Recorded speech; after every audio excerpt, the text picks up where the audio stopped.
want to talk about diabetes today. Diabetes is a terrible degenerative disease that afflicts something like 12% of Americans, and the rate is actually growing. It's an epidemic disease in America right now. We have 1 million new cases of adult onset type 2 diabetes. It gives us about 32 million diabetics in America, of which 31 million are adult onset type 2 diabetics. And it's not an insulin problem. Adult onset type 2 diabetes is actually a simple mineral deficiency disease. We learned in 1957 that we could prevent and cure. We could actually prevent and cure adult onset type 2 diabetes in laboratory animals, pet animals, and farm animals by supplementing properly with these minerals and their cofactors. This lay dormant in human beings for 20 years. Some 20 years later, 1977, it was actually proven again in human beings that these minerals, these trace minerals and their cofactors, could in fact support normal and healthy blood sugar levels, and people could wean off their insulin, go back to fairly normal lives. And that was kind of an exciting thing, but that was in 1977, and nothing has really happened new in the science of diabetes. And when you look at the reason why, according to the GAO, the General Accounting Office, which is the budget watchdog for the U.S. Congress, they say that the average diabetic, if they are treated by their physician in the standard medical way, they are worth to their physician over the 24 to 40 years they live after diagnosis, they're worth $750,000. If the doctor gives a nutritional counseling to the patient that has adult onset type 2 diabetes, what happens is they get an extra $30 for an extended office visit tacked onto their $50 office visit, and so $30 compared with $750,000 is not exciting. Well, when you look at the blood levels of these minerals since 1948 through the modern times, through the 21st century, these blood levels of these minerals have dropped like a rock. They've dropped from 1,000 parts per million down to 0.13 parts per million since 1948, and the amount of carbohydrates that the average American eats has gone up considerably. According to the U.S. Department of Agriculture, 100 years ago, the average Americans ate about a pound of sugar per person per year. A pound of sugar per person per year. Today, 100 years later, according to the U.S. Department of Agriculture, the average American is eating 157 pounds of sugar per person per year. Now that's, you're looking at a half a pound a day compared to a half a pound to a pound a year 100 years ago. So the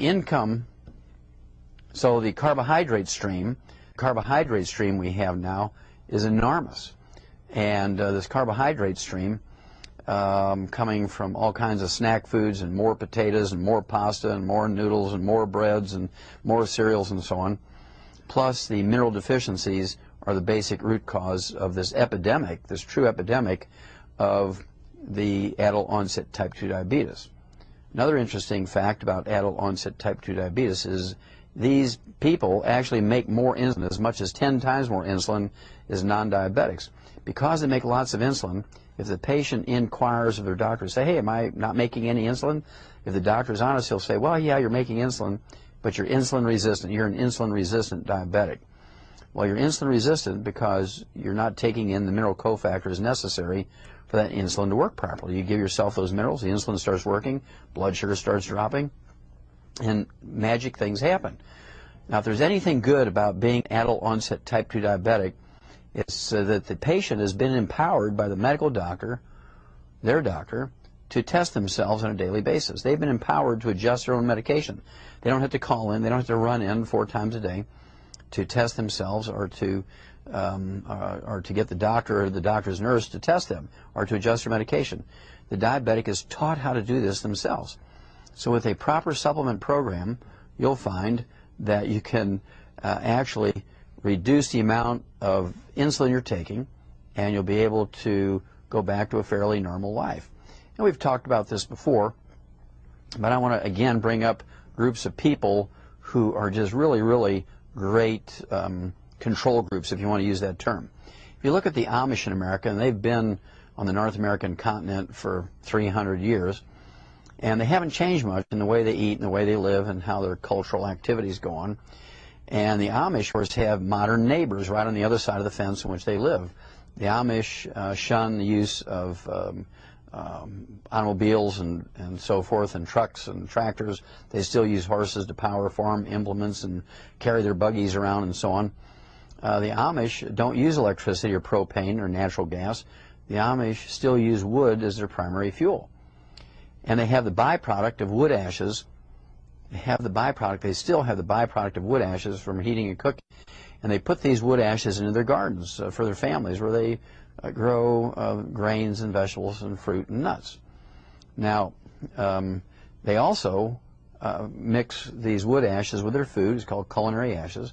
And they also mix wood ashes with their salt, cut the salt with it, so they get these minerals from 3 sources: fertilizer in their garden, culinary ashes, and also ashes in which they use to cut their salt and other seasonings. Now, because of this, they're getting the minerals necessary for their insulin to work. And as a result, they only have about a 4% rate of diabetes and almost a 0 rate of obesity, compared with the general American population, which has a 12% rate of diabetes and right now a 31% rate of obesity, and is projected to be 40% of Americans will be obese by the year 2010. So it's very obvious. They're breathing the same air, drinking the same water, basically eating the same food, except that their food is fertilized with wood ashes, which are the minerals that are left over when you burn away the carbon in the wood. And I'm going to keep saying that over and over and over because it is so basically important to our health, especially in something like diabetes. When you look at the typical diet that's given to a diabetic in America or any other industrialized nation by their physician, they're told, look, eat these low glycemic grains, whole grains, eat the low glycemic fruit such as bananas and apples, and stay away from the plums and the grapes and so on. They're only getting about 10% of the story.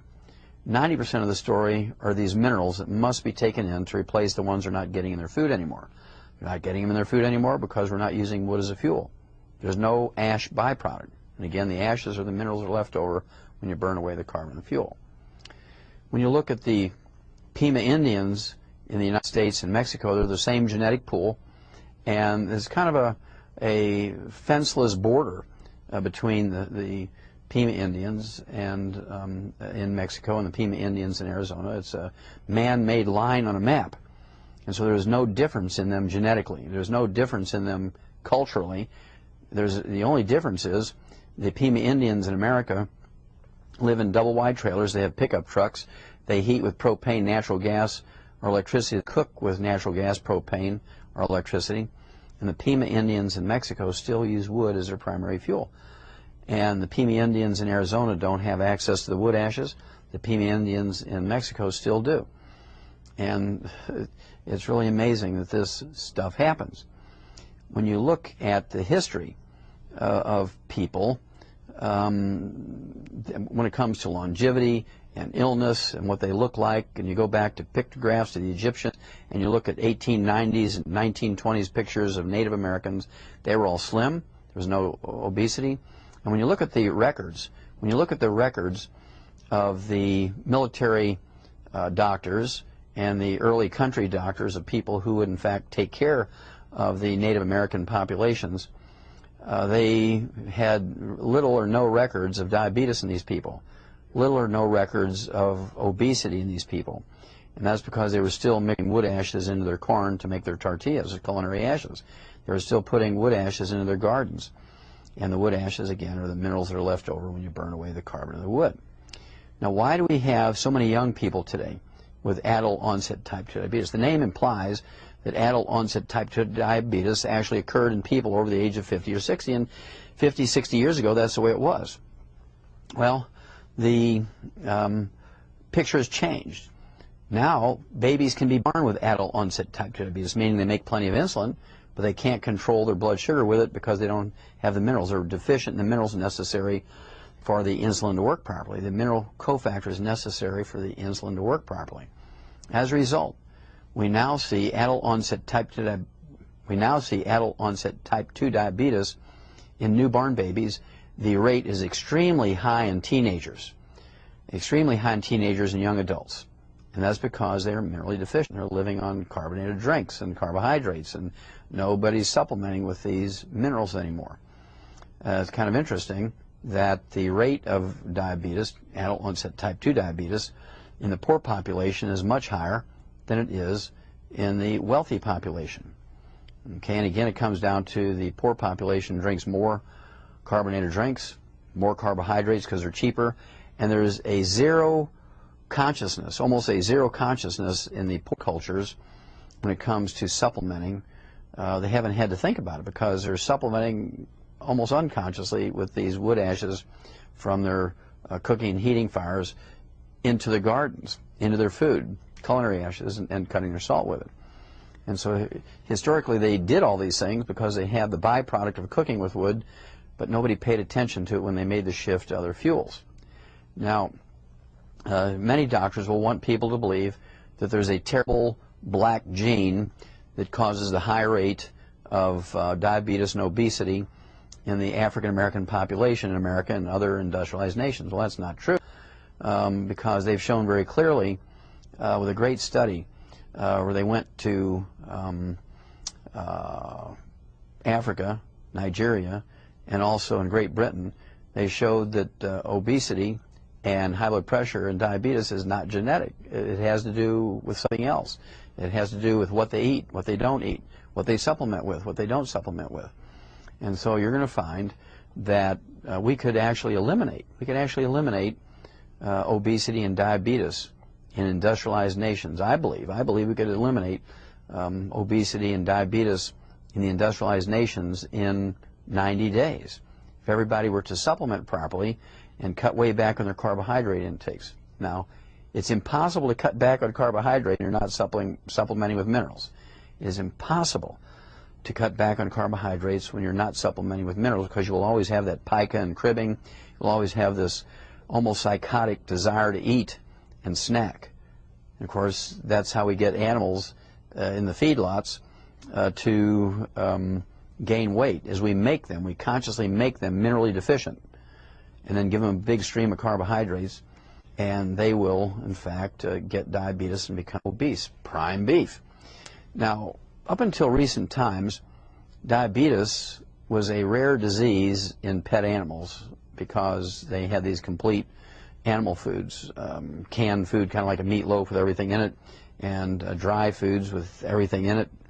But as animal proteins became more expensive, the manufacturers of animal foods, pet foods, switched to carbohydrates. And so if you look at the ingredients of a bag of dry food and canned dog food, most of the time you'll find that the first ingredient is rice or corn or wheat or other grains, and that either red meat or fish or chicken are kind of 8th or 10th or 12th down the line of ingredients. Whereas in the old days, the first ingredient was red meat, liver, chicken, fish, and it was much easier to control the obesity and the diabetes in these animals, because they would actually supplement with the minerals that are necessary to prevent the diabetes and obesity. Well, they didn't keep up. As you switch to carbohydrates, you need to go up with those minerals, but they haven't upped the minerals, so the number of cases of diabetes and obesity in pet animals is going up at a significant rate because they've changed the basic formulation of animal foods. So as owners, we have to be alert to that and make sure we supplement the animals with these minerals to prevent them from getting diabetes. You know, it's an old adage that people and animals or pets kind of look alike. That's because we eat the same thing.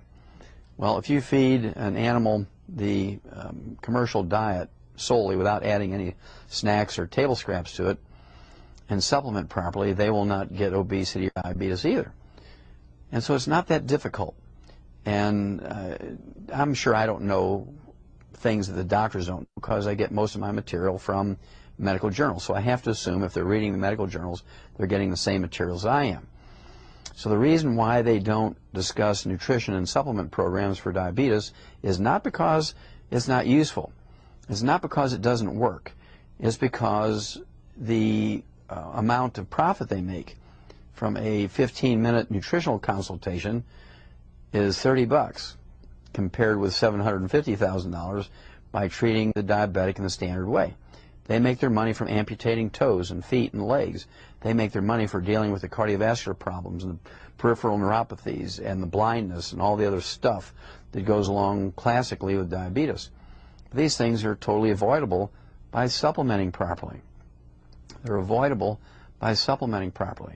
Enormous amount of research on this in every industrialized nation. Enormous amount has been published going back to 1957.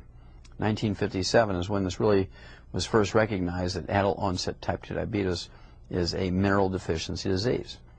Now, just as a little aside here, type 1 diabetes, or juvenile onset diabetes, is a different story. They do not make any insulin whatsoever. They don't make any insulin, zero insulin, so they could never wean off of insulin.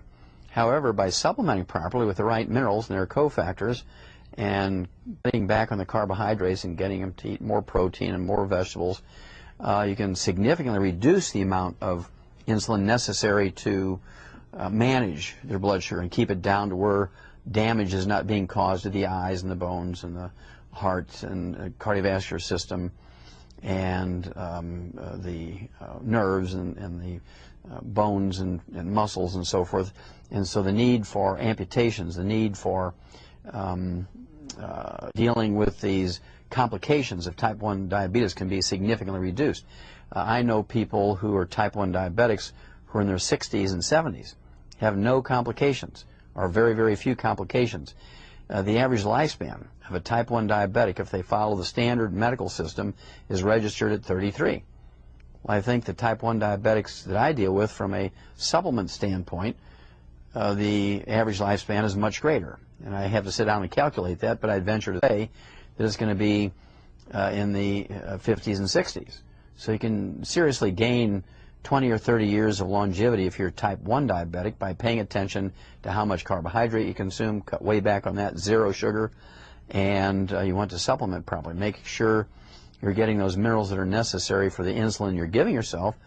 Make sure that it's going to work properly, because just injecting yourself with lots of insulin without supplementing with those minerals, you're not going to get efficient use of that insulin, and this is where the complications occur. This is so simple, it's scary. And so if you supplement properly, you avoid the intake of carbohydrates. And remember, there is no nutritional requirement for carbohydrates. Some people say to me, well, I can't live without them. I crave them. I just dream about them. That's all I want to think about is carbohydrates. How can you give up carbohydrates? Well, without supplementation, it's impossible. So I'll go along with that. Without supplementation, giving up carbohydrates is an impossible feat. Nobody is strong-willed enough to do it. Okay? Nobody could do it. Even King Kong couldn't do it. However, when you supplement with the minerals, the cravings, the munchies, the binge-eating behaviors, the pike of the cribbing go away. And when they go away, it's very, very simple. And again, as a diabetic, you do not want to eat carbohydrates. You can eat after 7 p.m., but you do not want to eat any carbohydrates after 7 p.m. Zero. If you need a snack, you can eat a handful of mixed salted nuts. You could have one of these zero sugar protein shakes. You can throw an egg in there if you want to. You can have plenty of animal protein after 7 o'clock if you're a diabetic. And you're going to lose that fat. A lot of people actually will gain an enormous amount of weight when they're diabetic. But it's not due to genetics, and it's something that you can actually fix. Doctors get a lot of incorrect advice when they say, well, cut out the fats and eat more carbos when you're diabetic. Eat the low glycemic carbohydrates. Well, that's not correct. You want to eat lots more protein. You want to eat meals that are maybe 3 hours apart, maybe 4 or 5 meals a day instead of 3. But after 7 p.m., be sure no sugar, no juices, no fruit, no carbohydrates. You can eat a handful of mixed salted nuts. You can have a protein drink, either a whey protein drink, throw an egg in there, or you can have a hard-boiled egg with some salt and pepper on it. Eat a no-sugar sports drink. A lot of stuff you can do as a diabetic, but you got to stay away from that sugar, stay away from the carbohydrates, supplement properly, and you will be amazed at how good you're going to feel. Your energy is going to be up all day. You're not going to have the diabetic rantings and ravings, and a lot of people, they have such difficulty in managing their blood sugar that they do. They get anxiety attacks, panic attacks. They go into rages, and people, oh, that's just his diabetes acting up. You can eliminate all that. You can eliminate the need for amputations of toes, feet, and legs by supplementing properly and avoiding the sugar and avoiding the carbohydrates, eating more high-protein meals. It's not genetic. There's never been a genetic form of adult-onset type 2 diabetes. There's never, ever been a genetic form of juvenile-onset type 1 diabetes, although doctors will tell you that because that excuses them from having to fix you. If it's your bad genes, that excludes them from having to fix you. Well, diabetes is much more easily managed than doctors would have you believe. It's much more easily managed than doctors would have you believe. And we as individuals have to take control of managing diseases like diabetes, because if we're waiting for doctors to do it, it's not going to happen. Their level of care for diabetes is always driven by income. And again, they're not going to just take $30 and give you a 15-minute nutritional counseling. And so you have to educate yourself. Education is power, and education with action is superpower. And I get excited for type 2 diabetics because it's a disease we can eliminate. I'll repeat that. We can eliminate type 2 diabetes, America and all the other industrialized nations, if we supplement properly and we eliminate the majority of the carbohydrates and sugars out of our diets. It's really quite a simple thing. Once you know what to do, it's actually quite simple. And so it's a matter of just doing it. Remember, education is power, and education with action is superpower. So cut the carbohydrates, eliminate the sugar, supplement properly, and guess what? It'll happen.